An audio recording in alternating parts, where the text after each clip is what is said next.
राहिले असतील वयस्कर असतील त्यांनी कमीत कमी नर्मदा स्नान करून गेले म्हणजे तुमचा संसार बरोबर सुखानं जाईल अशी मी ईश्वरचरणी प्रार्थना करतो। तसंच गगनगिरी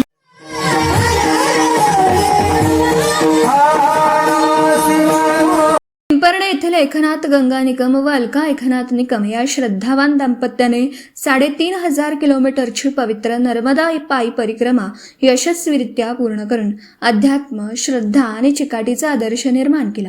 या परिक्रमेच्या परिपूर्तीनिमित्त नर्मदा जलपूजन, मातृपितृपूजन व नागरी सत्कार सोहळा मंगळवार दिनांक 14 एप्रिल रोजी पिंपर्ण येथील निकम वस्तीत मोठ्या उत्साहात संपन्न झाला। यावेळी निकम दाम्पत्याची रथातून गावभर भव्य मिरवणूक काढण्यात आली। महिला, पुरुष, युवक, ज्येष्ठ नागरिक व बालकांनी उत्स्फूर्त सहभाग घेतला। गावातील चौकात फुलवर्षाव करून त्यांचं जल्लोषात स्वागत करण्यात आलं। सायंकाळी 6 वाजता हरिभक्त परायण सुनील महाराज पवार यांच्या अमृतवाणीतून कीर्तन सेवा पार पडली। त्यांनी नर्मदा परिक्रमेचं धार्मिक महत्त्व, भक्ती, संयम, त्याग आणि संस्कारांची शिकवण प्रभावी शब्दात मांडली। नर्मदा परिक्रमा ही भारतीय अध्यात्मातील अत्यंत कठीण व पुण्यदायी साधना मानली जाते। नर्मदा नदीच्या उगमस्थानापासून समुद्रापर्यंत व पुन्हा परतीचा असा हजारो किलोमीटरचा हा पदप्रवास असतो।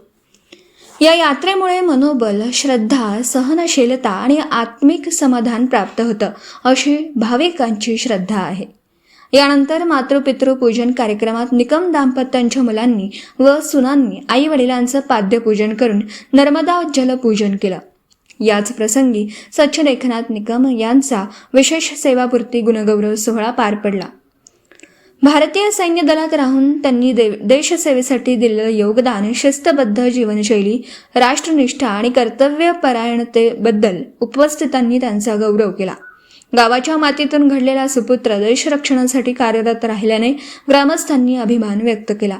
कार्यक्रमात अनिल निकम, वर्षा निकम, अविनाश निकम, श्रद्धा निकम, सचिन निकम व प्रियंका निकम यांनी उपस्थित पाहुणे, ग्रामस्थ व सर्व मान्यवरांचे आभार मानले।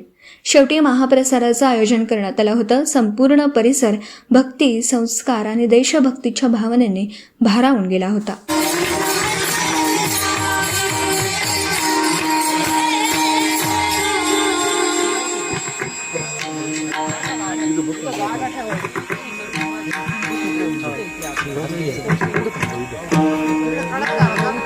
रूप